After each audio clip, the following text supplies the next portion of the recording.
Diz que toda estreia a gente fica nervoso e aqui não é diferente. Muito obrigado pelo convite, caro presidente Pérez. Obrigado aí, Salles, pela oportunidade de estar aqui com vocês, discutindo um tema, né? Foi difícil escolher novas perspectivas. É claro que o Jamal já me antecipou dizendo que é impossível discutir o que vem por aí em termos de imunizações, mas acho que a gente vai ter um tempo aí para.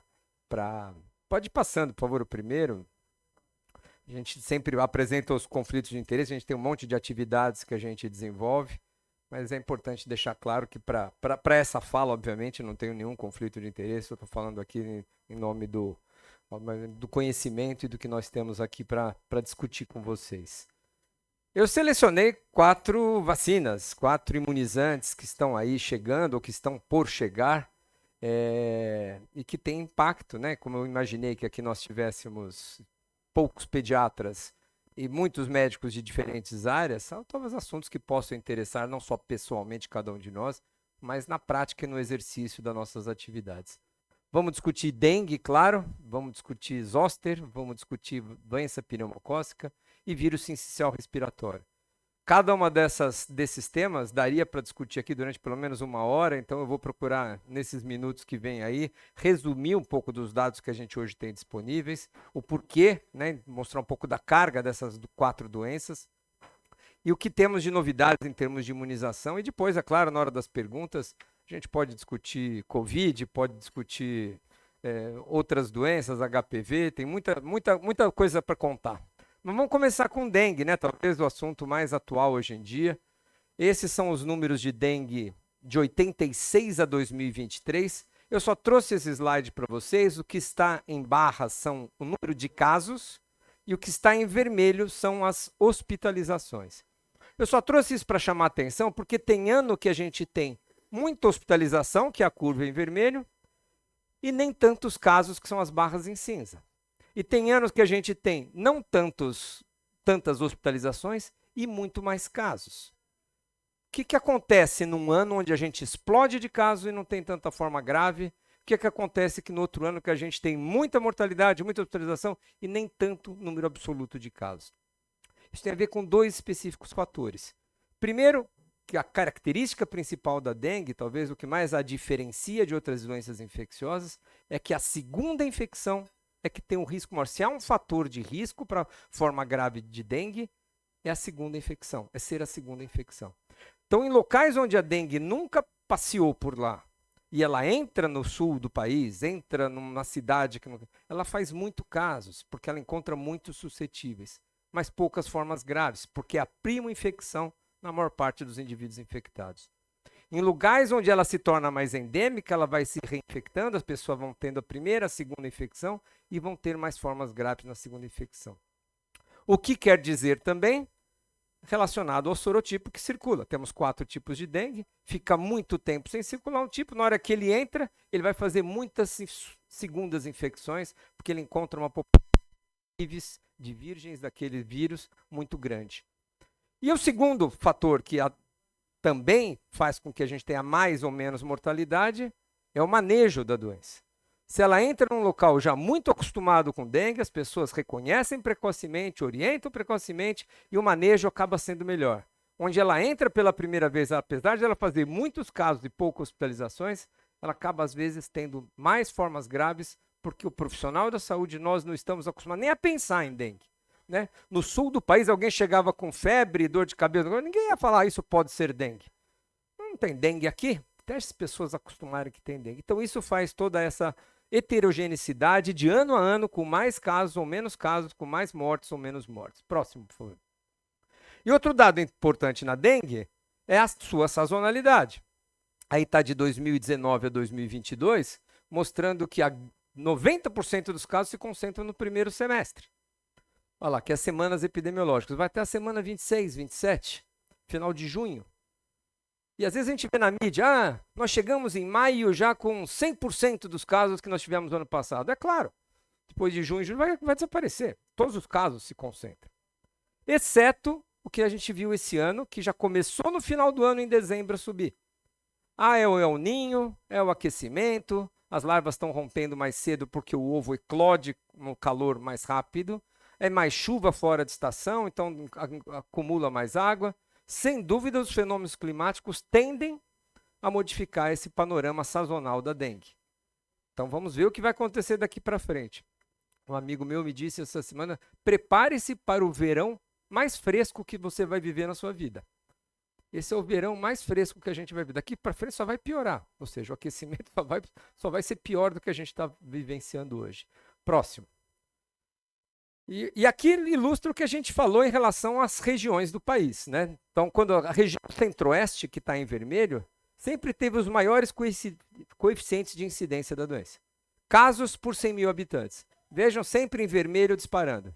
E vejam em verde, região sul, onde até praticamente 2019 não tinha dengue. Pouquíssimos casos de dengue. E veja lá depois de 2019, 2020, a linha verde. Pela primeira vez no final de 2023, a verde passa a vermelha. Pela primeira vez, região sul do país tem mais casos por 100 mil habitantes de dengue do que a centro-oeste, do que qualquer empate quase triplo, porque o sudeste ali, ó, São Paulo e Minas ali em azul, batendo também na curva. Então hoje 90% dos municípios brasileiros registraram casos de dengue em 2023. Não há lugar sem dengue no país, resumindo. Próximo.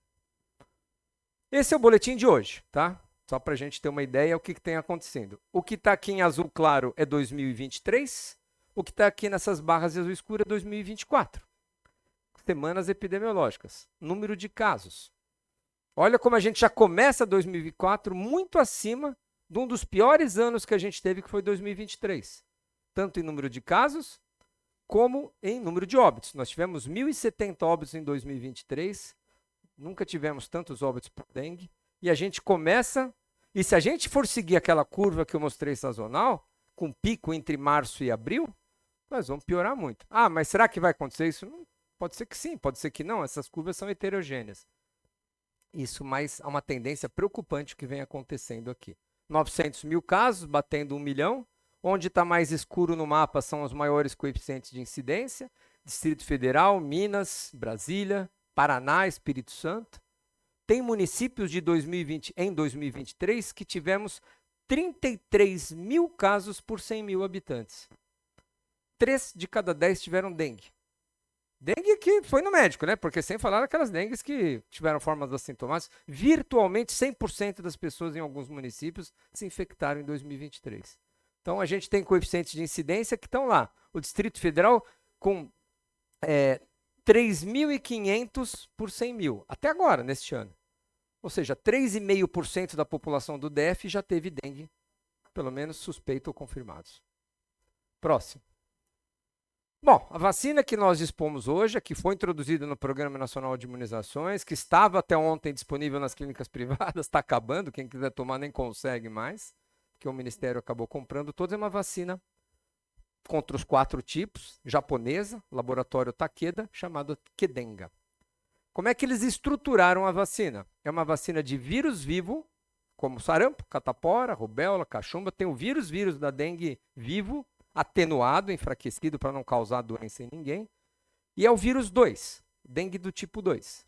Então são 4 dengues 2 que foram inseridos, o dengue 2 original, e mais 3 outros dengues que foram sugeridos segmentos genômicos do 1, do 3 e do 4, que vão expressar para o nosso sistema imunológico a parte que estimula a produção de nossos anticorpos neutralizantes contra os 4 tipos. Então é uma vacina quadrivalente, recombinante, de vírus vivo atenuado contra dengue 1, 2, 3, 4. Tá? É meio confuso isso, mas quem trabalha com vacina está habituado com essa nomenclatura. Então são os 4 dengue 2 que se expressaram ali, os outros tipos, numa quimera, numa mistura ali genética desses vírus. Bom, quais são os resultados de proteção? Ah, vai proteger quanto? Vamos ver lá em cima, ó, primeira linha. Prevenção contra dengue confirmada virologicamente por qualquer sorotipo, 80%. Então esse é o estudo pivotal aí de licenciamento da vacina. 80% dos indivíduos que receberam vacina, o risco de comparado com quem recebeu placebo foi reduzido em 80% de adquirir dengue. Forma grave, dengue confirmada virologicamente levando à hospitalização, 90,4%. segundo desfecho secundário do estudo. Por soropositividade, quem já teve dengue e quem nunca teve dengue. Quem já teve dengue, a vacina funcionou um pouco melhor, 76%. Quem nunca teve dengue, 66%. Ela tem uma performance melhor em quem já foi exposto ao vírus da dengue. Por sorotipo, dengue 1, 70% de eficácia. Para dengue 2, já que é uma vacina basicamente de dengue 2, 95%. Para o dengue 3, 50%. Para soro negativos, não mostrou proteção, só mostrou para soro positivos. E para o dengue 4, veja o intervalo de confiança como atravessa aqui o zero, não circulou dengue 4 durante o período do estudo e, consequentemente, não foi possível dizer se a vacina protege ou não para o tipo 4. Então, nós temos uma vacina quadrivalente, espetacular para o tipo 2, muito boa para o tipo 1, razoavelmente boa para o tipo 3, especialmente para quem já teve a doença, e desconhecida a sua performance para o tipo 4. É a vacina perfeita? É a vacina ideal? Claro que não. A gente gostaria de 95% para os 4 tipos. Qual que circula aqui mais no Brasil? 1 e 2. Nos últimos 5, 6 anos só circula 2. Mas a gente está vendo o 3, o 4 pipocar aqui e ali, é um receio que a gente tem. Mas a vacina que a gente dispõe hoje, aprovada pela Anvisa, aprovada pela Agência Europeia, aprovada em outros países, é a vacina Qdenga da Takeda. Próximo. 4,5 anos de segmento. O que acontece depois de 4 anos e meio com esses indivíduos vacinados? Quanto tempo dura a proteção? Essa é a pergunta que a gente sempre faz para novas vacinas. Essa aqui é a proteção acumulada para dengue sem gravidade. Lembra que era, pode passar o próximo, acho que tem um número aqui. Lembra que era 61% de proteção para dengue, da eficácia? Ela cai para, não, é aqui. 54 meses, era 80%, 80,4%, ela cai para 61% depois de 4 anos e meio. Mantém uma eficácia, mas há uma perda de proteção. Vamos ver para a forma grave, que era 90%. Próximo. Para a forma grave, as curvas de Kaplan-Meier aqui se mantendo, né? Grupo vacinado aqui embaixo com menos casos, grupo vacina, ao contrário, grupo placebo em cima com mais casos. Depois de 4 anos e meio, vamos ver aquela eficácia de 90%, pode passar o próximo, ela cai para 84%. Então essa é uma boa informação para a gente ter também. Passados 4 anos e meio, que é o tempo que a gente tem de segmento dos indivíduos do estudo, cai a proteção para forma leve de 80 para 64, a proteção para forma grave cai de 90 para 84%, cai menos. Ou seja, isso tem a ver com a resposta imune celular, que mantém especialmente para a forma grave. Então, esse é o dado que a gente tem de persistência de proteção seguidos esses indivíduos até 4 anos e meio. Então, aí está o resumo da vacina que eu queria trazer para vocês. Tem muitos mais dados de países, por faixa etária, por soro negativo para um sorotipo, por soro positivo para outro sorotipo. São muitas tabelas, mas esse é o resumo que eu queria trazer para você. A vacina, volta um pouquinho. Essa vacina, então, trouxe uma eficácia de 80%, um ano após a segunda dose, para hospitalização de 90%, sustentada a longo prazo, para hospitalização de 90% cai para 84%, de dengue sintomática cai de 80,2% para 61,2%, uma vacina licenciada independente de quem já teve dengue ou não, não tem aquele agravamento, o risco que a gente tem e o medo que a gente tem com as vacinas de dengue, o que aconteceu com a primeira vacina licenciada, é a gente vacinar alguém que nunca teve dengue. E a vacina funcionar como uma primo-infecção, e o indivíduo adquirir doença dengue vacinado e ter uma dengue mais grave do que se ele não tivesse sido vacinado. Esse é o fenômeno do enhancement, que a gente chama, né? O ADE, que é um anticorpo dependente, a exacerbação dependente de anticorpos. Não teve esse fenômeno observado nesses 4 anos e meio. 40 mil doses aplicadas, problemas de segurança maior não tem, eventos adversos que a gente já conhece com outras vacinas. Baseado nisso, próximo a gente fez essa diretriz, Sociedade Brasileira de Imunizações, de Infecto e de Medicina Tropical, recomendando a vacina de 4 a 6 anos, a bula aprovada no país.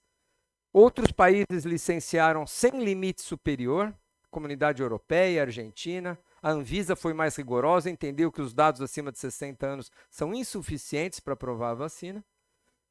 Subcutânea, 2 doses, 3 meses de intervalo. É essa a recomendação que a gente faz, inclusive, para crianças a partir de 4 anos de idade. A boa notícia é que nós temos o Butantan produzindo, pena que o Esper não está aqui. O Esper como pesquisador principal da vacina do Butantan, que tem algumas vantagens, especialmente em ser dose única, não são 2 doses, é uma única dose, com eficácia nos estudos, por enquanto, de 2 anos publicados, muito semelhantes, por volta de 80%, 90% para as formas graves. E é nossa, né? É brasileira, é produzida aqui, é desenvolvida aqui, tem tudo para ser uma vacina que venha a se somar a essa vacina, porque o quantitativo de doses que a gente precisa para 200 milhões de brasileiros, nenhum laboratório terá num curto prazo. Tamanho o problema que a gente vivencia, nós precisamos de mais de um fabricante, de mais de uma dose, e contar com a vacina do Butantan certamente será desejável para todos nós. Vamos para a segunda, herpes zoster.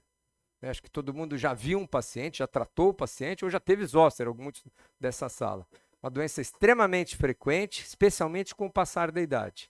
Acima de 80 anos, 1 em cada 3 indivíduos terá um episódio de zoster. Essa é a, vamos dizer, a incidência que a gente encontra nessa faixa etária acima dos 80 anos. E para quem não se recorda do porquê que a gente tem zoster, o zoster nada mais é do que a reativação da catapora que a gente teve na infância. A catapora é um vírus, o vírus varicela zoster, causador de catapora, é um vírus da família zoster que tem como característica principal a latência. Igual o herpes simples, né? Você se infecta por um vírus, igual o citomegalo. Você tem um vírus que tem uma capacidade de latência, tem uma forma de infecção primária e ele não vai embora do seu corpo. Ele fica alojado num gânglio dorsal lá perto da sua coluna, ele faz esse trajeto. E com o passar do tempo, com a queda da imunidade, especialmente celular, ou uma doença imunossupressora, ou às vezes por causas não conhecidas, o vírus reativa naquele gânglio dorsal, percorre o dermátomo por onde ele migrou e faz a lesão típica vesiculosa, dolorosa, que incomoda e que às vezes deixa com após essa fase aguda, pode passar mais um, entra na fase crônica, que é a grande complicação do zoster, que é a neuralgia pós-herpética. Muitos que desenvolvem esse episódio agudo ficam com dores, às vezes, de muito difícil manejo. Tem dermatologistas aqui, eu tenho certeza que é um grande desafio para os dermatologistas cuidar de indivíduos com zoster, com neuralgia pós-herpética, infectologistas, todo mundo lida com grande dificuldade com essa grande dor. E, obviamente, tem o risco da neuralgia, do herpes zoster ocular também, que também, o próximo aqui ilustra bem o risco de, o risco da neuralgia pós-herpética, como ela aumenta com a idade, né? Então, incidência de zoster e a duração da dor. Quando está em laranja ali, olha, menos de 1 ano em vinho, né? De 6 a 12 meses em azul, 1 a 6 meses em amarelo e menos de 1 mês. Então, conforme a idade vai aumentando, o tempo de dor que o indivíduo permanece pós um episódio agudo cresce. Então, que é um problema também de complicação do herpes zoster na maior idade. Próximo. E sem falar na população de imunocomprometidos, né, que a gente sabe que o risco de zoster também aumenta no transplantado de órgão sólido, de medula óssea, nas infecções por HIV, nos que usam imunobiológicos para tratar doenças reumáticas, da artrite reumatoide, lúpus, nos oncológicos. Então, essa é a razão de risco, que vai até 43 vezes mais o risco de ter zoster, por exemplo, em alguém com transplante de células-tronco, comparado com quem não tem. Então, a vacina deve ser licenciada, deve ser dirigida para o que tem mais de 50 a 60 anos e para cima dos 18, para aqueles que têm alguma dessas condições que aumentam muito o risco. Essa é a base da recomendação que os Estados Unidos e o Brasil faz aqui nos calendários em relação à recomendação da vacina do zoster. E outro dado que a gente não pode deixar de mencionar é o risco de doenças cardiovasculares e cerebrovasculares também pós-episódio de zoster. O indivíduo tem um episódio de zoster, desenvolve uma vasculite pós esses episódios e aumenta muito o risco dessas complicações que não tem nada a ver com zoster a princípio, mas são complicações, aliás, como influenza, né?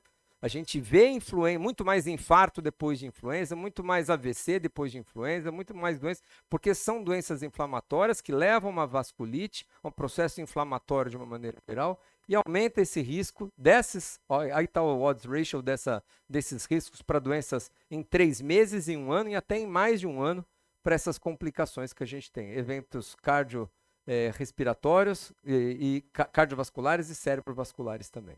Próximo. Bom, e que vacina é essa? A gente tinha até pouco tempo atrás uma vacina de vírus vivo, que era o vírus ali da varicela atenuado, e que tinha muitas limitações. É uma vacina que durava pouco tempo, 5 anos depois passava a proteção.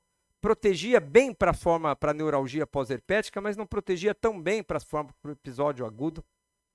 E aí veio essa vacina recentemente, no mercado chama Shingrix, é uma vacina recombinante, feito com a proteína de superfície do vírus, né, uma glicoproteína E, com um adjuvante, um sistema adjuvante que potencializa a resposta imune.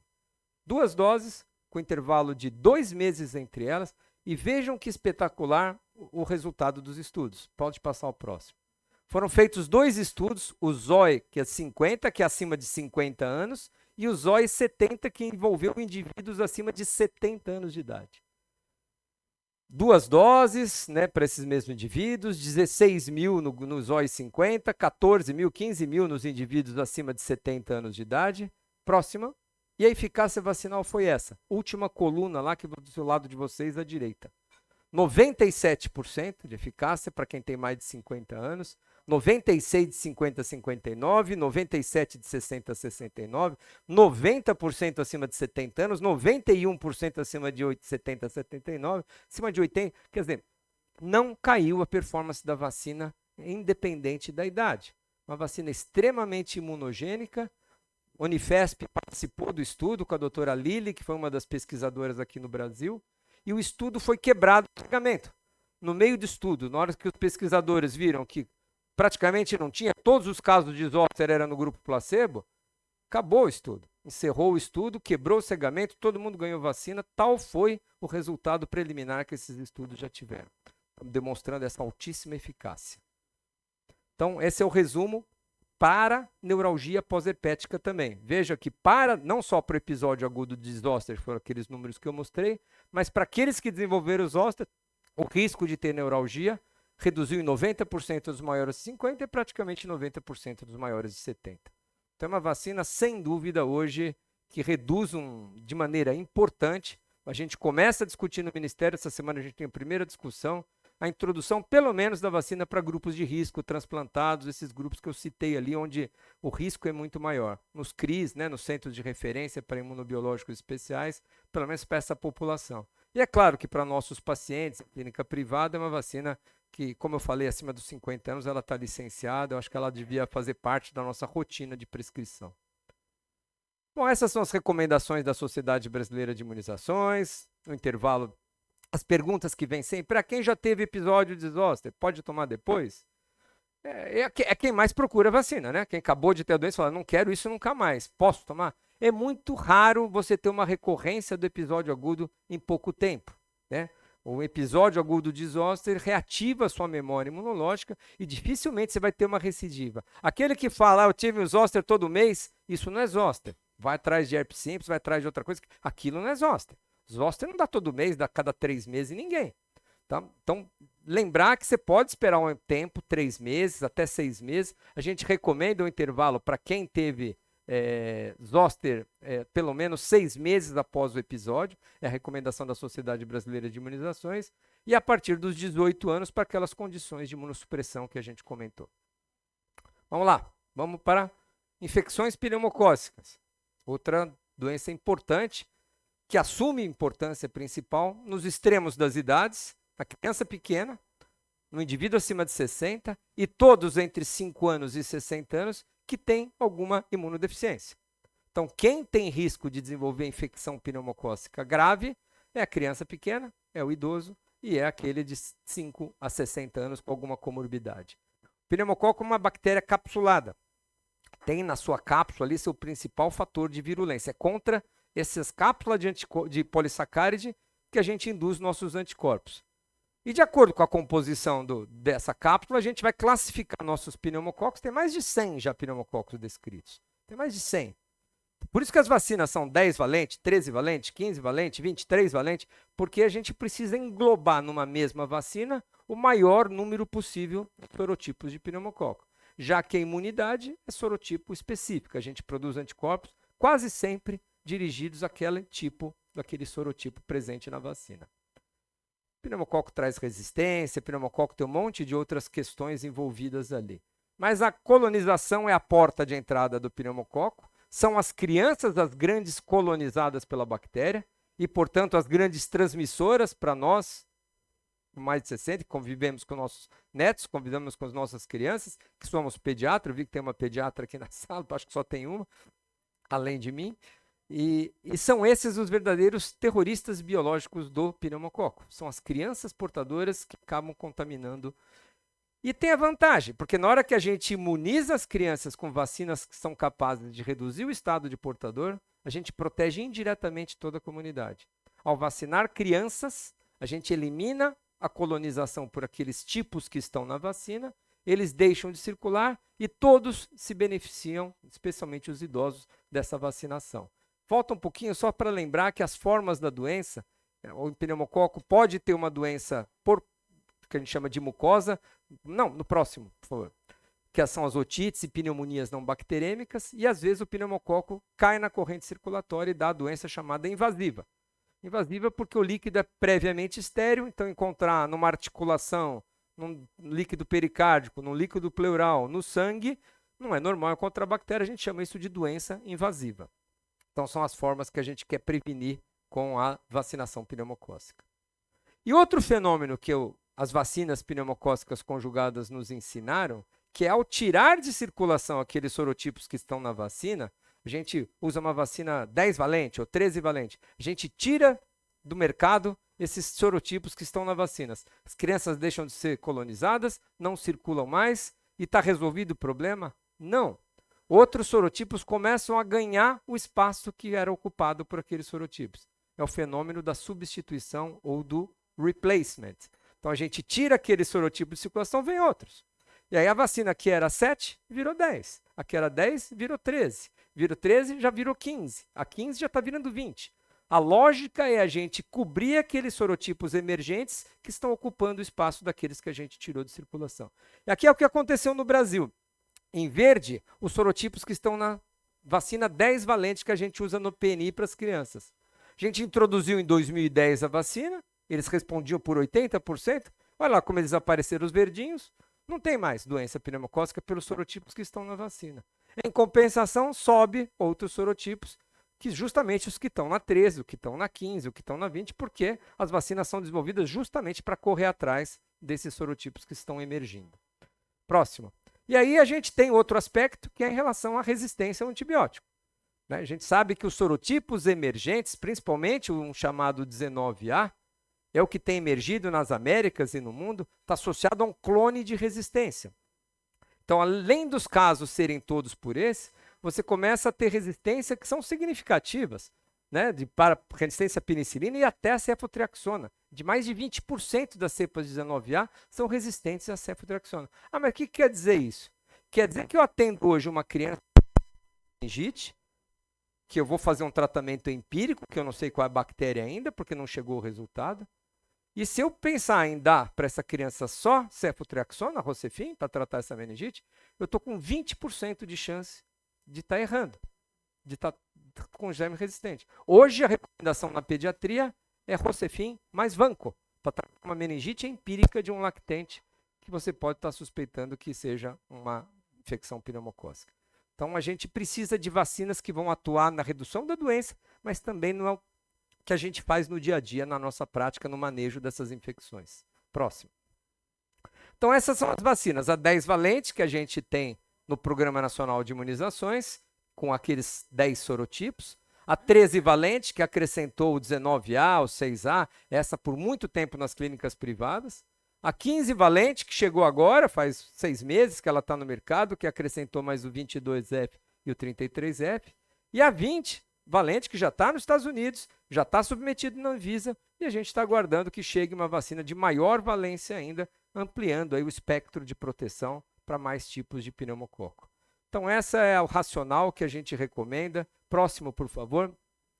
Essas vacinas são licenciadas não mais com estudo de eficácia, como eu mostrei para a dengue, né? Vacina um grupo, dá placebo no outro, porque não se justifica dar placebo numa situação dessa. A gente só compara, faz estudos de não inferioridade. Próximo, por favor. Esse é um estudo nosso que a gente fez aqui, mostrando quais eram os tipos que acometiam pacientes internados por infecção pneumocócica de acordo com a faixa etária. A gente fez isso na Santa Casa, no Instituto, no HC, no Hospital Universitário, no Servidor Público Estadual e no Emílio Ribas. Recolhemos a amostra desses indivíduos e veja a possível cobertura vacinal para cada grupo etário, só mostrando de que quanto maior a valência da vacina, a gente está cobrindo mais tipos dos casos hoje. Esse é dado até 2018 do Brasil, aqui, aliás, aqui de São Paulo. Próximo. Recomendação de vacinação para o idoso. Criança está no calendário, vacina pneumocócica aos 2, 4 e 12 meses, não tem segredo.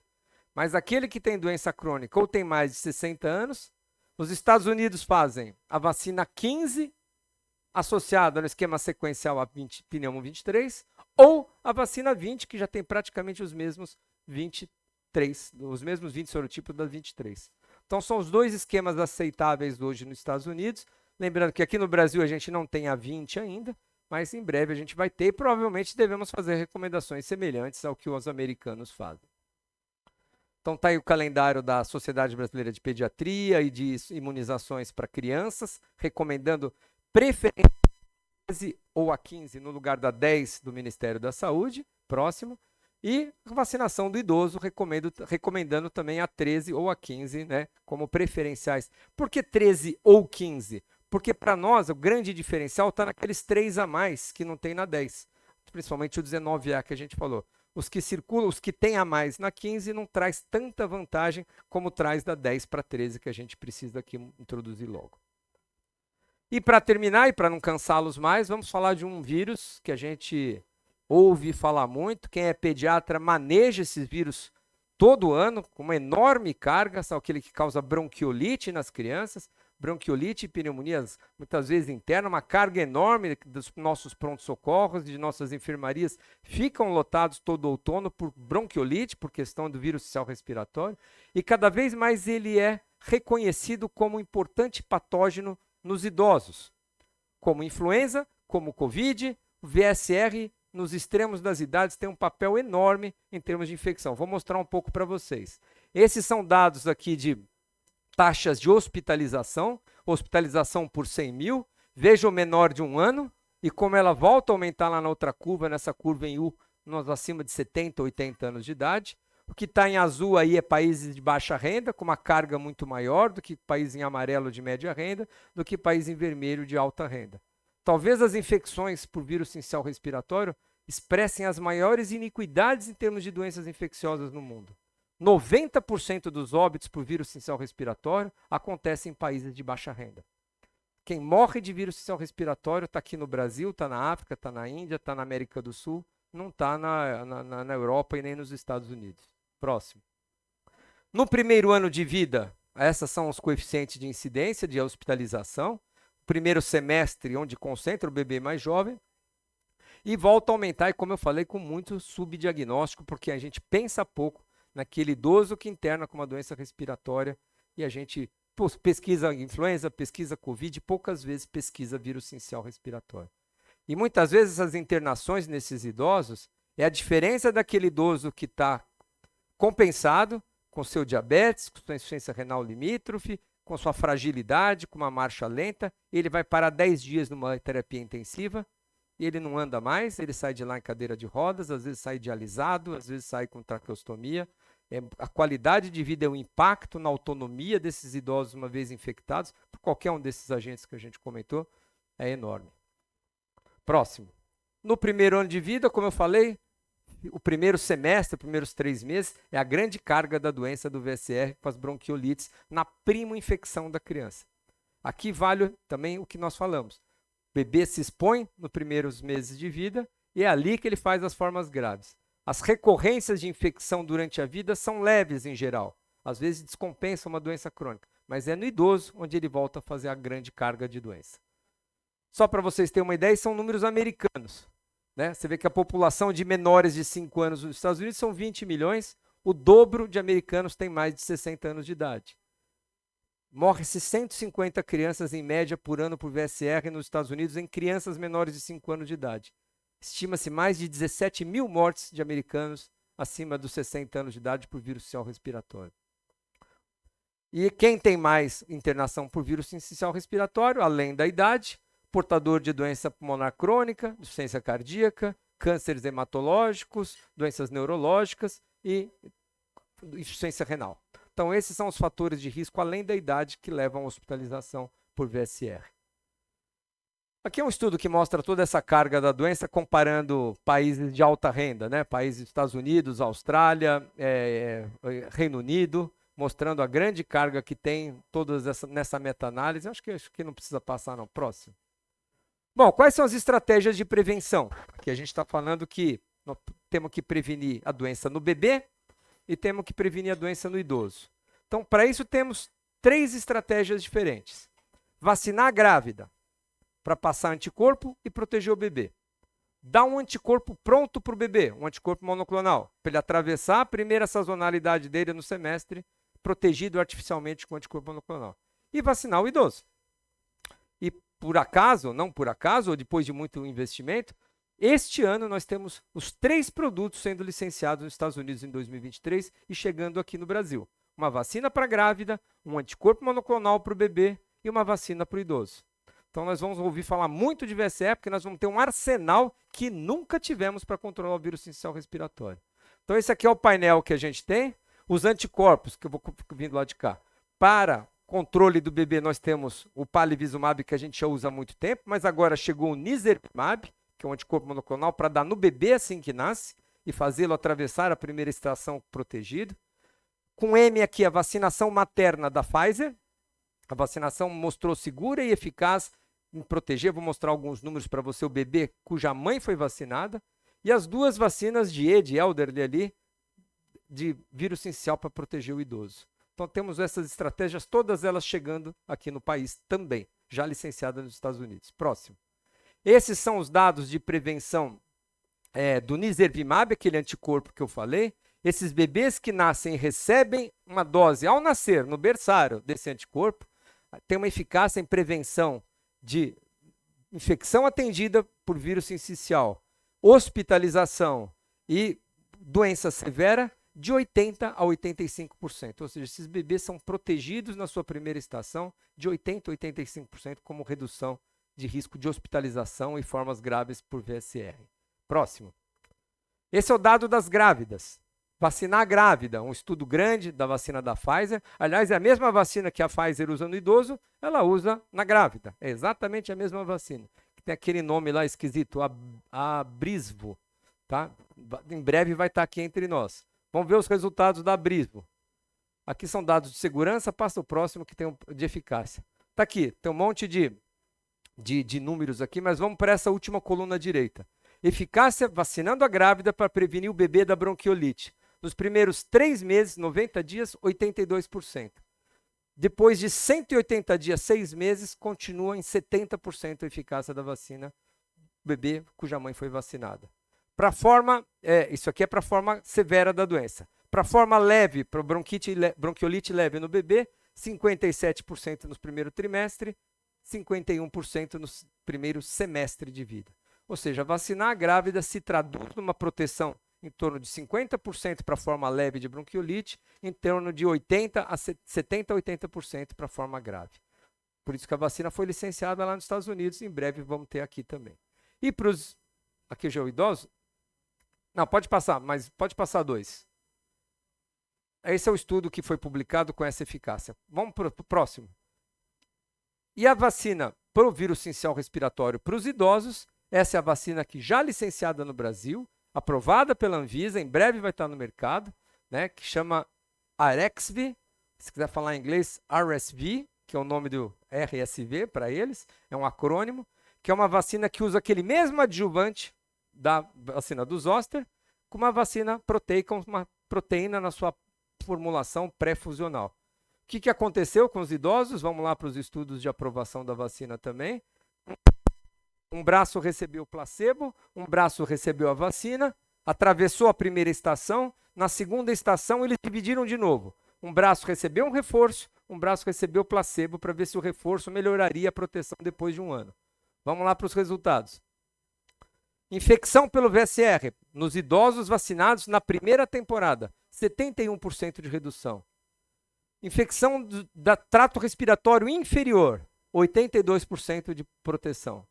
Forma grave no idoso, 94% de proteção. Ou seja, vacinar o idoso na primeira temporada se traduz nessa proteção. Próximo. Próximo. Estudo, pode passar o próximo. Estudo para subpopulações desse estudo. Forma grave, a gente falou 94%. Indivíduo frágil. Frágil eles classificaram como marcha lenta, emagrecimento, cognição reduzida. Às vezes o indivíduo não é imunodeprimido, mas é um idoso que anda devagar, que não consegue compreender fácil, que tem uma perda de peso inexplicável, não intencional. Então, eles chamam de frágil, 92%. 70 a 79 anos, esse grupo mais idoso, 93%. Tendo comorbidade, ou tendo duas comorbidades, tudo acima de 92%. Ou seja, a vacina funciona e funciona muito bem, mesmo nesses subgrupos que a gente comentou. Próximo.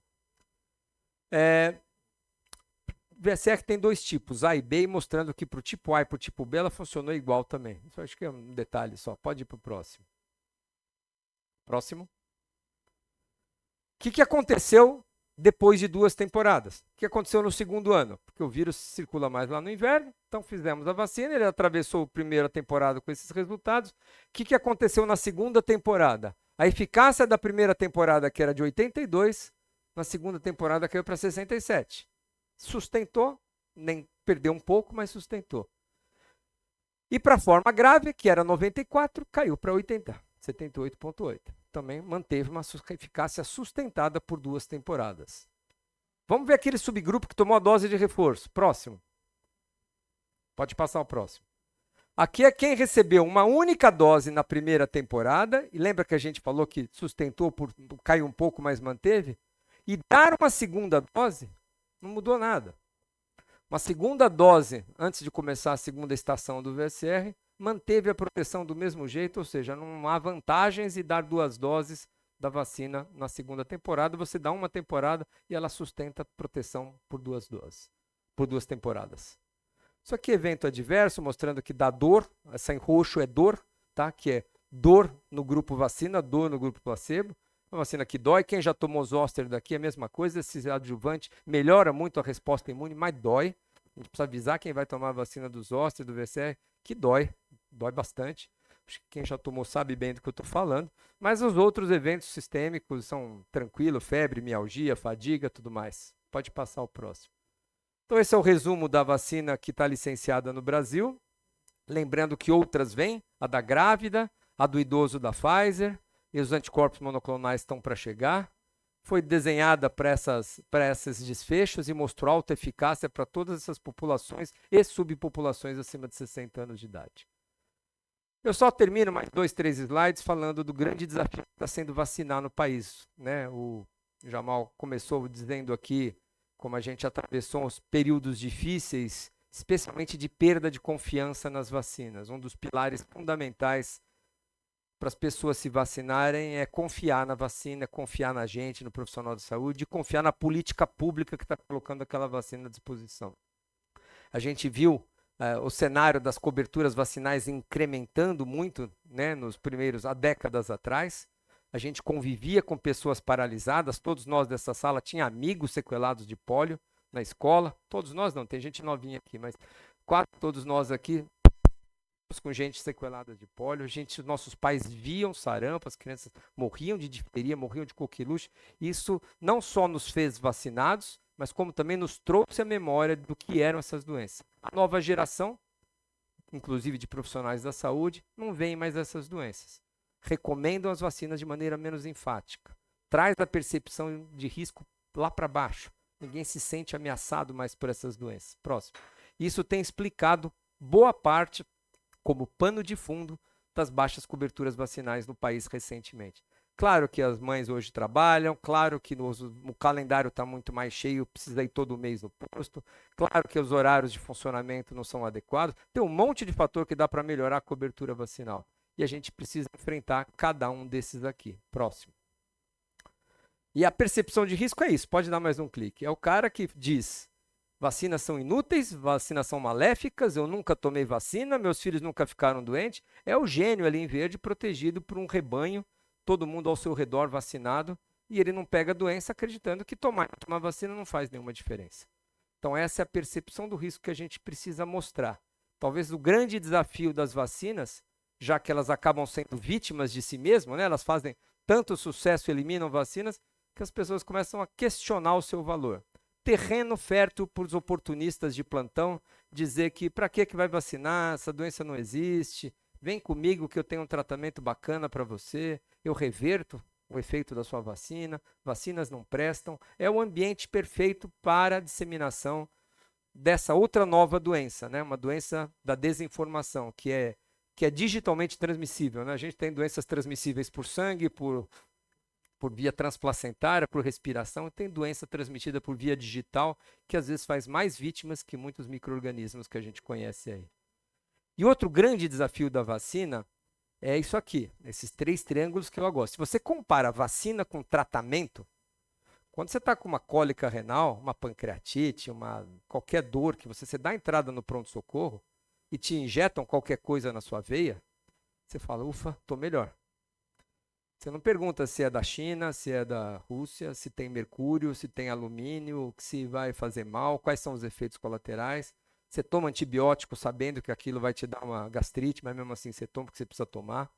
Então você não percebe o benefício. A vacina, você tem que tomar 3 doses de uma vacina de hepatite e acreditar que você nunca teve hepatite porque tomou quando nasceu 3 doses, né? Ou que não teve nunca um câncer no ânus ou na boca, porque tomou lá o HPV na infância. Você não percebe o benefício. É imperceptível. E você tem que vacinar muita gente. Para prevenir um caso de meningite, você tem que vacinar milhares de crianças. Então, essa é a grande diferença. Você vacina muita gente que não percebe o benefício, consequentemente, a tolerância para os eventos adversos é muito pequena. Então, é um desafio que as imunizações enfrentam, especialmente no cenário das doenças controladas. A Covid foi exemplo disso. Quando a gente estava todo mundo morrendo, trancado dentro de casa, todo mundo queria uma vacina. Hoje as vacinas estão lá. Cadê a percepção de risco, né? Não tem mais, Covid já está tranquilo. Morre 200 pessoas por semana de Covid ainda no país. Cai um avião por semana de Covid nesse país. E a gente já normalizou, né? Tá tudo bem, não tem mais a percepção de risco da urgência, né? Esse é um estudo que a gente fez, o Dr. Cássio fez no Ministério, só mostrando por que as pessoas não se vacinam. Essa primeira pergunta é, tomou a decisão de não se vacinar, por quê? Por causa da pandemia, porque o medo da reação de vacina, porque o médico profissional não orientou, medo de injeção, essas são as principais causas. Aí vem o próximo passo, a pessoa que tomou a decisão de se vacinar, mas teve dificuldade para levar o filho para se vacinar. Porque o posto fica longe, porque falta tempo, porque a criança estava doente, porque o horário do posto é inadequado, não tem meio de transporte. E tem o pior ainda, aquele cara que tomou a decisão de vacinar, chegou no posto de saúde e não foi vacinado, que é o próximo. Faltou vacina, a sala de vacina estava fechada, o profissional da sala não recomendou, faltou o profissional da saúde, não era o dia da vacina, porque aquele dia não abre o frasco, porque são frascos multidose. Então, num país como o nosso, certamente quem não se vacina aqui nos Jardins de São Paulo, não é o mesmo motivo que faz alguém não se vacinar no interior da Paraíba, na região ribeirinha do Amazonas e por aí afora. E a gente corre esse risco. Do mesmo jeito que a nossa geração cresceu dando vacina, esses pais hesitantes e impactados por essas doenças estão criando filhos também, que vem uma geração que talvez recuse vacinas daqui para frente. O impacto não é só para essa geração. Eu gosto muito dessa figurinha que mostra o que acontece geralmente nessas 4 gerações. A geração dos nossos pais era uma grande tragédia, doença se alastrando. A geração 2, graças às vacinas, as doenças foram controladas. Geração 3, que surge agora, é uma geração imunizada, que não dá importância, se esquecem do passado. E a desconfiança cresce, as campanhas anti-vacina, como eu falei, o terreno é fértil. caem as taxas de vacinação, a gente corre o risco de ficar rodando nessa série, né, nesse círculo vicioso, infelizmente, com as imunizações e com as doenças infecciosas, que o Jamal tão bem lembrou. E o papel da gente é fundamental. Convencimento, isso é dado do CDC. Mostra que se o paciente tem uma atitude negativa em relação à vacina, encontra um de nós que recomenda, que tem uma atitude positiva, a taxa de adesão, de conversão, de vacinação é muito alta. Agora, quando o médico não confia, contraindica, fala mal da vacina, não há nem que o paciente queira, ele acaba sendo vacinado porque ele é convencido. Não subestimem nossa capacidade de conversar, de insistir, de explicar para os pacientes que é isso que faz a diferença na adesão da vacinação em qualquer faixa etária. Obrigado, tem meu e-mail, se alguém quiser um desses estudos. Desculpa o tempo, nem contei, mas acho que já passou.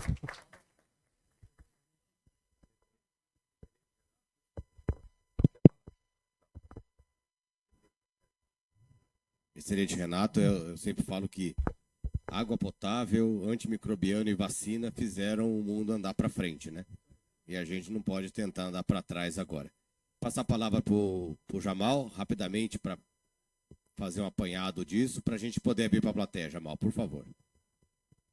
Você pode voltar um slide, por favor? Renato, eu vou dar uma de chupim aqui, né? Todo mundo sabe o que é um chupim, né? O chupim é tão vagabundo que ele não constrói a casa. Ele usa a casa de outro. Vou pegar o seu slide aqui, porque eu acho que isso daqui... Renato, muito obrigado. Sim, mas muito obrigado mesmo. Isso sintetiza qual é o nosso papel, né?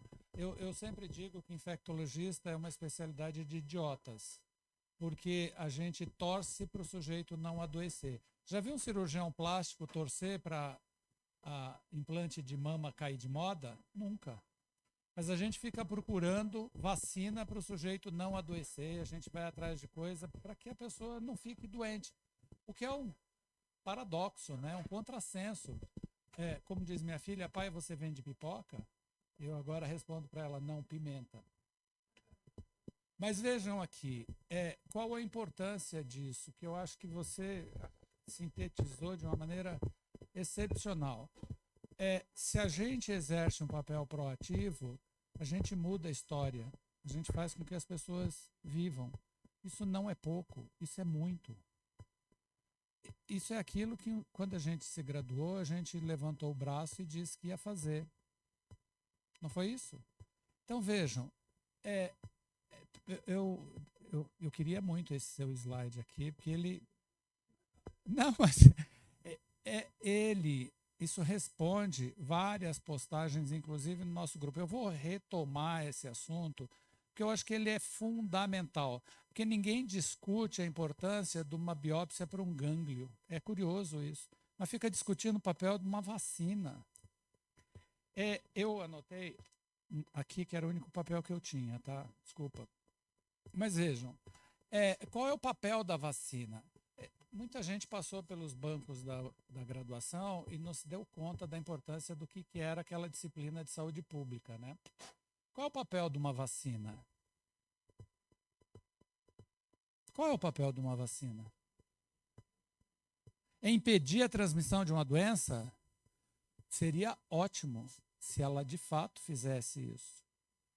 Não é esse só o papel. O papel de uma vacina é múltiplo, é mudar desfecho, o que não é pouco. Então, para o sujeito abrir a boca para falar alguma coisa, ele precisa ter o mínimo de base. E é uma base que precisa ser sólida. Não é simplesmente sair por aí vomitando informação que ele pegou, sei lá. Eu tinha um colega que escrevia receita em saquinho de pão de padaria. Trabalhava comigo lá no hospital. Escrevia na Folha de São Paulo, inclusive. Um dia eu peguei aquilo e disse, isso é falta de respeito com quem você cuida. Então, veja, não faz sentido isso. As pessoas precisam entender quais são os papéis. E o Renato mostrou isso, por exemplo, na dengue, que todo mundo está super interessado. Para sorotipo 4, a gente nem dado tem. Nem por isso a gente está dizendo que a vacina não funciona. Você não sabe nem o que é um sorotipo, o que você está querendo discutir? Então vai aprender o que é um sorotipo primeiro para você abrir a boca para falar alguma coisa. Todo mundo, eu só queria dizer que eu não sou adepto da pedagogia do terror, porque eu sou cria da pandemia de AIDS, né? Ninguém precisa ter AIDS para saber a importância de uma camisinha ou da profilaxia pré-exposição. Ninguém precisa ter paralisia infantil, pólio, para saber a importância de uma vacina. A pedagogia do terror não funciona em saúde pública, tá? Então, que eu acho interessante, o Renato mostrou isso, inclusive. Os negacionistas, a maioria é médico, o impacto disso é brutal em saúde pública. Isso é muito grave. Isso não pode passar impune. Nós podemos discutir efetividade de vacina. Todos nós estamos aqui absolutamente abertos para discutir isso. Se a vacina A, B ou C funciona ou não funciona. Dengue é o exemplo mais bem acabado neste momento do que é o papel. Para sorotipo 4, não tem dado. Para 3, está ali. É o que circula? Não. É o que pode circular? Sim. Lembrando, eu falei com o Éder a semana agora que passou, o Éder é o diretor do PNI hoje. O Brasil é o primeiro país a colocar isso em escala de saúde pública. Para quem não sabe, essa fase é a fase 4 de um ensaio. E o país tem um sistema excepcional de farmacovigilância. É que muita gente não tem ideia, Renato, por isso que eu estou reforçando isso. Que quem não é da área não sabe nem o que é uma farmacovigilância, nunca reportou para a Anvisa um evento adverso, e é só entrar na página. Qualquer profissional pode fazer isso para qualquer coisa. E para vacina, todo mundo aqui sabe, a carteira de vacinação é um processo complexo, aquilo lá não é um brinquedo. Então, o país vai fazer a farmacovigilância, que é a fase 4, na fase 4, numa distribuição que nenhum lugar do mundo fez para a vacina de dengue. E a gente vai ter várias respostas para as perguntas que a gente não fez. Então, isso é uma coisa. A outra coisa que eu queria dizer é que eu acho que a gente precisa também, Renato, discutir muito equidade de acesso, né? Eu acho interessante, quando a gente fala de vacina, que é uma das áreas das doenças infecciosas, difícil, muito difícil, extremamente complexa, mas a equidade de acesso, embora a gente tenha um PNI, ela tem várias curvas, né? Eu vou botar curva, porque não é a melhor palavra, mas é um adjetivo que eu estou achando para tornar isso mais doce. A gente que começou com a história do SUS, a gente lutou muito para que tudo que a gente fazia num consultório privado fosse incorporado na estratégia do SUS. Eu tenho muita dificuldade em dizer, eu faço isso no consultório, mas no SUS não dá para fazer. Na questão da vacina, eu estou falando isso especificamente, por exemplo, para a vacina de hepatite A de adulto. Existem alguns PCDTs, PCDT é protocolo clínico de tratamento. Diretrizes. Protocolo clínico de diretrizes e tratamento, de diagnóstico e tratamento. A gente usa a sigla, depois você se perde, né? Você não falou de, obviamente nem era o espaço, mas na profilaxia pré-exposição para HIV, para quem não sabe, a gente tem que rastrear várias ISTs. Hepatite A não é exatamente uma IST, mas tem uma transmissão orofecal. E no rastreio de hepatite A, os indivíduos que são negativos para hepatite A, você vacina. Vacina de hepatite adulto. Isso está escrito. Mas não tem vacina para hepatite A para essa situação. Isso é um problema de equidade. não é específico de hepatite A. Isso acontece em várias outras condições. Eu não vou falar aqui de HPV, enfim, mas tem várias outras condições que também, essas que o Renato apresentou, existe uma equidade que a gente vai se familiarizar. Mas se a gente não bater pé, né, Renato, em relação ao PNI, porque isso está muito ligado com a disponibilidade de recursos. Né? Jamal, vou pedir para o pessoal perguntar, e aí a gente vai complementando de acordo com as perguntas, pode ser? Claro. Tem uma aqui já. Aqui é o Ciro. Eu só E pedir não para é... ser breve também, para a gente poder ter Sim, claro. Não é nem pergunta, é só uma observação. Uma complementação. E, Renato, maravilhosa a sua apresentação. Tá?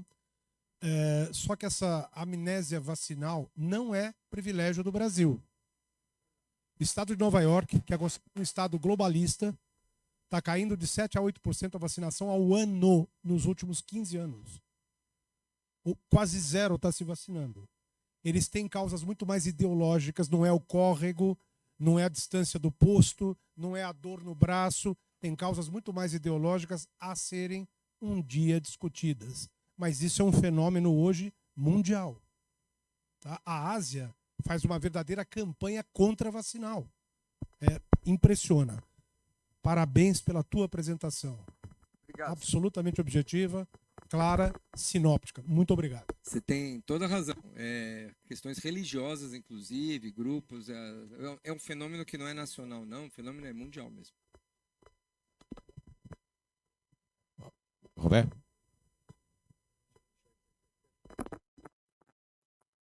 Bom, primeiro, parabéns pela aula, excelente. Deu até para o oftalmologista entender. Eu tenho duas coisas para falar. Uma em relação, uma mais política e polêmica sobre a vacina e porquê. E tudo começou na pandemia. Vocês não acham que o infectologista também tem que dar a minha culpa? Porque ele dava a orientação diretamente para a população, para políticos, para não sei o quê, e ele passou por cima dos outros médicos, que eles podiam ensinar os outros médicos e não ultrapassar. Talvez por isso, muitos, ou por ignorância, ou, então falando assim, que não sabem o que é isso aqui, realmente não sabem, mas podiam ter ensinado e democratizado um pouco a orientação melhor dos pacientes. Era só um comentário. Só uma pergunta sobre RSV. Você falou que nos Estados Unidos morreram 150 crianças. Você acha que a morte de 150 crianças justifica a vacinação de todas as grávidas e o anticorpo para todos os recém-nascidos? Quando você fala em carga de doença, né, a gente não fala só em mortes, né? O VSR talvez seja uma das maiores cargas em pediatria. Claro que a gente não avançou muito nessa discussão, mas a infecção precoce por VSR ela é associada ao que nós chamamos de sibilância recorrente. Bebês que desenvolvem bronquiolite, o risco de sibilância ele permanece pelo menos 4 vezes maior do que os bebês que não tiveram infecção por VSR nos primeiros 5 anos de vida. Então essa criança, além de desenvolver bronquiolite, de precisar ser hospitalizada algumas vezes, de precisar visitar serviço de emergência, ela tem muitas outras visitas que é a sibilância recorrente, ou chiado recorrente, aumentando o risco até de asma no futuro. Essas crianças são... A profilaxia reduziu em 30% o uso de antibiótico nessas crianças.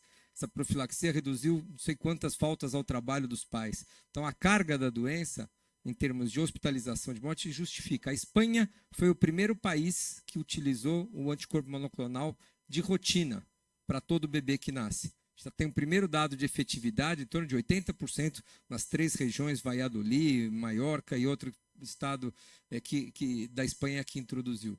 Então, a carga da doença é enorme, a mortalidade deles é muito maior. A Argentina acabou de publicar um dado que estima que para cada morte relacionada ao VSR, existe pelo menos uma outra morte fora de hospital na Argentina por VSR também. Dados de autópsia, dados de exames que chegam depois, crianças que não têm nem sequer oportunidade de chegar no hospital. Por isso essa desigualdade tão grande, por isso que os óbitos estão aqui entre nós. né, não estão lá. No Brasil, nós tivemos 150 óbitos por VSR só em dezembro do ano passado. Só em dezembro morreram 150 crianças brasileiras por VSR. Lá eles morrem por ano. Então, é muito discrepante. Isso, óbitos registrados e confirmados por VSR. Fora, como eu te falei, os casos fora de hospital. Justifica, sim, sem dúvida. Renato, parabéns aí pela sua apresentação, super didática, clara e objetiva. A minha pergunta se refere à vacina para dengue produzida no Butantan, né? Ela é feita a partir de cada sorotipo de cada vírus, diferentemente da quedenga, que a partir do sorotipo 2 produz as outras formas. E talvez seja por esse motivo a eficácia mais baixa dela em relação aos sorotipos 3 e 4. 4 é discutível, né? Por causa, eu li o trabalho do Lancet, publicado agora em fevereiro, com resultado a longo prazo, dessa vacina quedenga para os 4 tipos, né? Eu queria saber sua opinião, como está a vacina do Butantan? Por que o Ministério não promove a produção, não promove a compra da vacina do Butantan? Porque, aparentemente, a eficácia para os 4 sorotipos ela é uniformemente elevada, diferentemente da quedenga. E por que tem essa preferência pela quedenga? Vamos lá. Em relação Renato, e qual a plataforma da vacina do Butantan da dengue? A vacina do Butantan é uma vacina também de vírus vivo atenuado, cujo, tirando o tipo 2, você tem razão, o tipo 1, 3 e 4 são tipos originais do vírus, né? Exceto o tipo 2, que é o tipo 1 com uma quimera. Então, o tipo 2 não se conseguiu fazer uma vacina imunogênica para o tipo 2, é por isso que fez uma quimera. O único tipo da vacina do Butantan é uma quadrivalente de vírus vivos atenuados, recombinante, porém com a estrutura dos 3 vírus dengue, e talvez o que talvez pudesse suscitar alguma diferença de resposta imune é o tipo 2, que é o único que é quimérico. E qual foi a surpresa? Porque no estudo do Butantan, que foi feito só no Brasil, só circulou 1 e 2. Então, aquele não dado que a gente tem da quedenga para o 4, a gente não tem nenhum dado da Butantan para o 3. Não circulou 3 no Brasil. O estudo só foi feito no Brasil. Esse é um calcanhar de Aquiles da vacina do Butantan. Nós só temos o dado para o 1 e para o 2. E para o 2, que é aquele onde a gente suspeitava que a vacina talvez fosse pior, foi muito bem. O que, né, nos faz perceber ou estimar que deve ir bem para o 3 e 4. Deve. Não temos dado nenhum. Nós temos muita dúvida se a Anvisa vai aceitar o registro de uma vacina sem nenhuma demonstração dos tipos 3 e 4. O Butantan está planejando um estudo com uma vacina similar do NIH, na Ásia, onde está circulando 3 e 4, não é a mesma vacina, mas para completar os dados para o sorotipo 3 e 4. E a segunda pergunta, em relação ao tempo, o Butantan começou o estudo de 15 a 60 anos, depois de 7 a 14 anos, depois de 2 a 6 anos. Então, os resultados para os grupos mais velhos já tem 5 anos de acompanhamento. Para o grupo intermediário, tem 4. E para as crianças de 2 a 6 anos, vai completar este ano 5 anos de segmento. Então, a OMS pede 5 anos de segmento, aqui foi 4,5 da dengue, mas pelo menos 4 anos, para ver se a vacina continua sem aquele fenômeno de enhancement que foi visto nas outras vacinas. Então, o Butantan precisa completar 5 anos de toda a população estudada, que vai dar no final do ano agora. Ele precisa de algum dado para o 3 e para o 4, que não tem 0 dado para ele.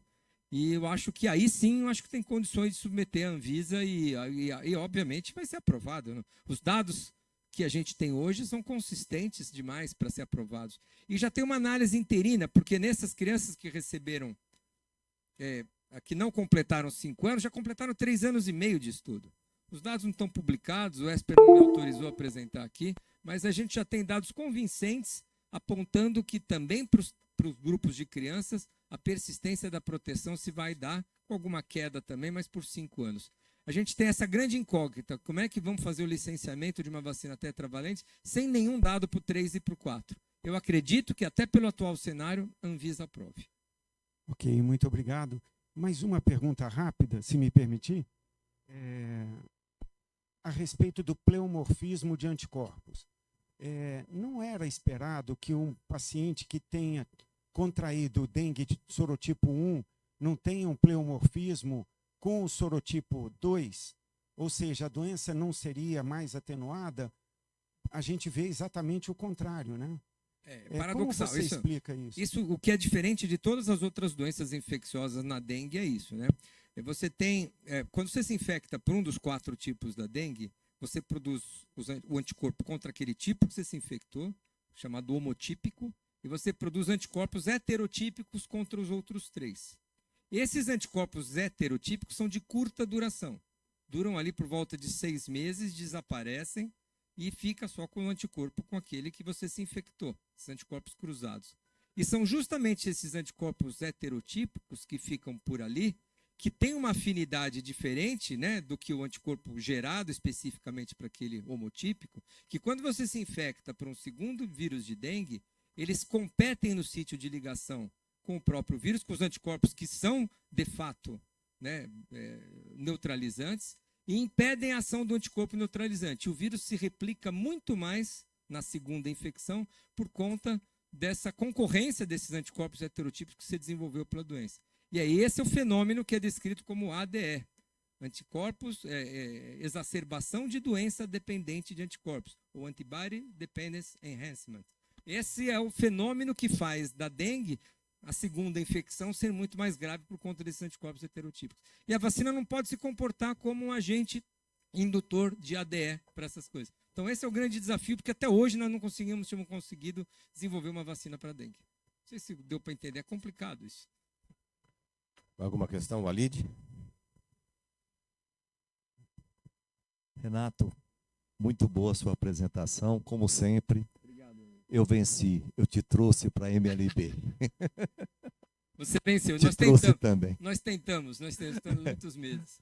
Uma honra ter você aqui conosco. Com certeza aprendemos bastante. A minha pergunta vai em relação a herpes zoster. Como endocrinologista, eu vi que naquele gráfico você não mencionou os diabéticos, e a gente sabe que a incidência de zoster em diabético é importante, sendo que nós recomendamos a vacina para os pacientes. Gostaria que você comentasse a respeito. Obrigado.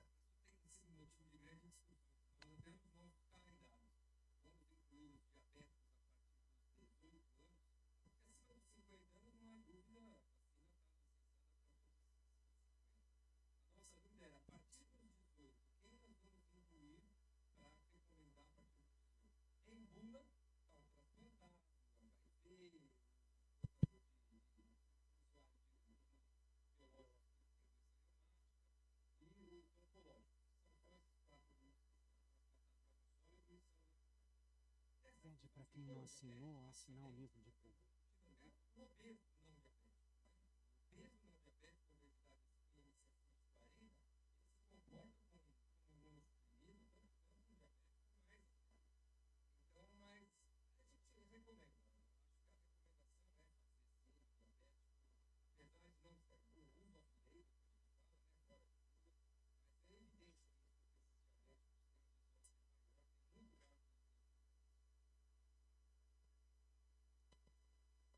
Mais alguma questão, por favor?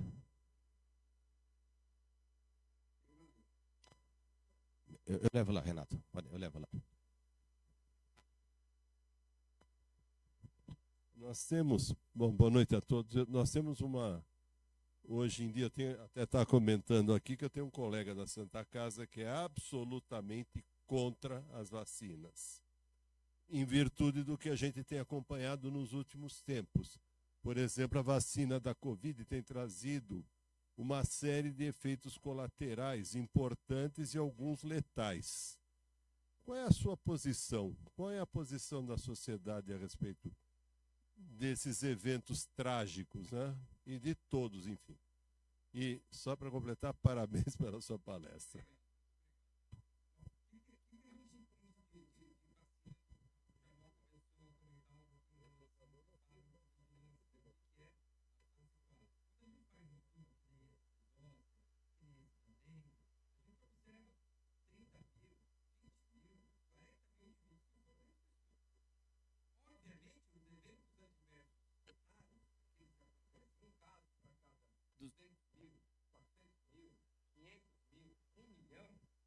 aparecem dentro do estudo clínico, vão aparecer nos dados de vida real.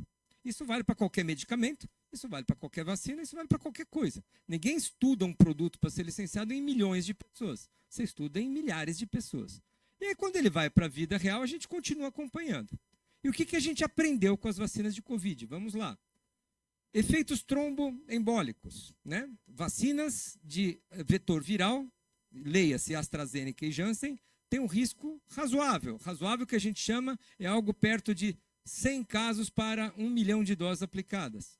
Mais ou menos, 100 casos para 1 milhão. Tudo generalizando, os números variam conforme sexo, conforme idade, mas vamos botar uma ordem de grandeza.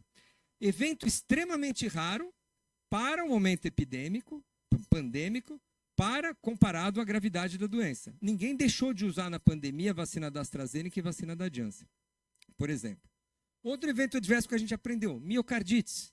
Vacina de RNA mensageiro se associa especialmente no sexo masculino e entre jovens, adolescentes e jovens, a um risco, aí varia, 70 casos por milhão, 80 casos por milhão, dependendo da faixa etária, se é primeira ou segunda dose, dependendo se é menino ou menina. Então a gente estima esses riscos. Tudo que a gente faz em vacina tem sempre uma relação de risco e benefício.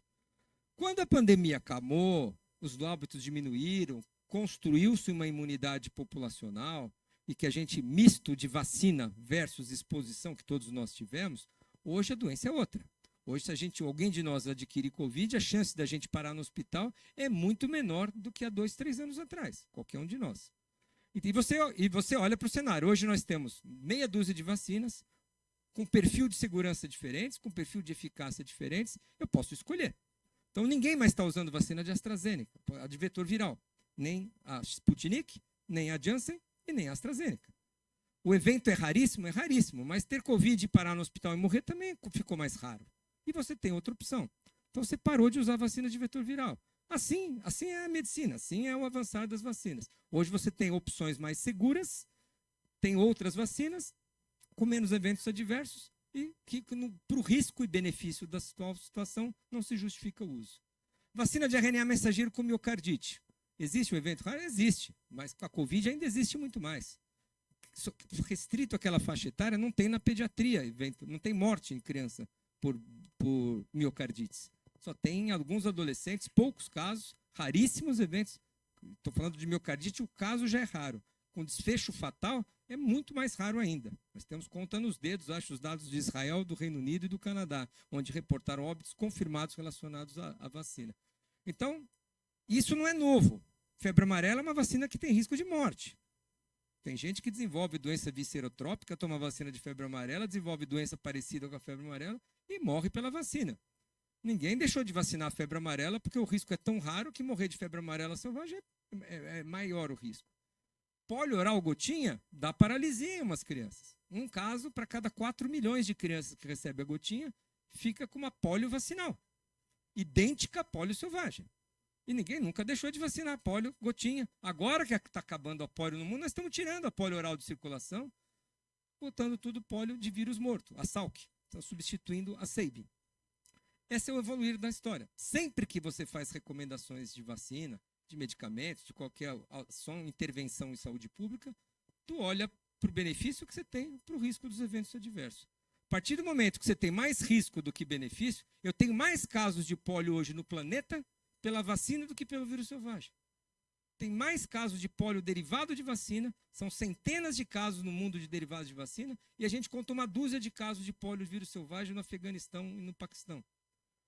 É uma recomendação da Organização Mundial da Saúde de interromper o uso da pólio oral, que fez milagres para nós acabando com a pólio. Mas hoje ela traz mais risco do que benefício.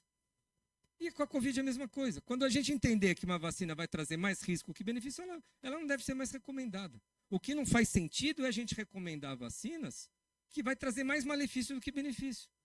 Essa é a lógica. Sempre será do que não fazê-la. Exatamente. Do que não fazê-la. Você deixar o indivíduo adoecer ou vaciná-lo com algum risco de evento adverso é o que é a norma, é o que normatiza, é o que pauta a recomendação de vacina aqui no Brasil e no planeta. E é claro que condições epidemiológicas, na Suécia não morre criança, então eles não vacinam criança. Na Dinamarca morre mais, então vou fazer acima dos 70 anos. Tem país que faz gripe acima de 70. Tem país que faz gripe acima. O Reino Unido acabou de recomendar a VSR no programa acima de 75 anos só. Para eles, tudo bem, o idoso de 60 anos pegar a VSR, tudo bem. Lá ninguém morre de VSR, tem hospital, tem seguro. Aqui é diferente. Então a epidemiologia do local também traz recomendações diferentes. Mas para resumir é isso, a gente tem recomendações, não se justifica você colocar vacinas em programas públicos que vão trazer mais malefícios do que benefícios. Isso não faz sentido em lugar nenhum do planeta. A não ser que você, sei lá, acredita que o governo quer matar todo mundo, eliminar os velhinhos, matar as crianças. Aí você pode... Aí pode fazer algum sentido. Fora disso, não há sentido. Nada. Obrigado. Bom, eu gostaria de agradecer. Não, gostaria de agradecer muito ao Renato. Eu acho que a MLB cumpriu o papel de trazer educação médica de qualidade para o nosso associado, para os nossos amigos que vêm aqui. Foi fantástico, muito obrigado mesmo. E queria passar a palavra para o nosso presidente para fazer o encerramento dessa aula. Eu quero agradecer a todo mundo aqui e principalmente ao estreante. Ele é a primeira vez que ele está vindo aqui na associação. Aliás, faltou você se apresentar melhor, de onde você veio. E você já veio como verdadeiro campeão. Olha que palestra triunfal. Parabéns, estamos muito contentes. E você está convidado para fazer parte da nossa Associação Médica Líbano-Brasileira, com muita honra. E fazer parte do departamento de moléstias infecciosas que o Jamal vai criar aí. Tá bom? Muito obrigado a todos.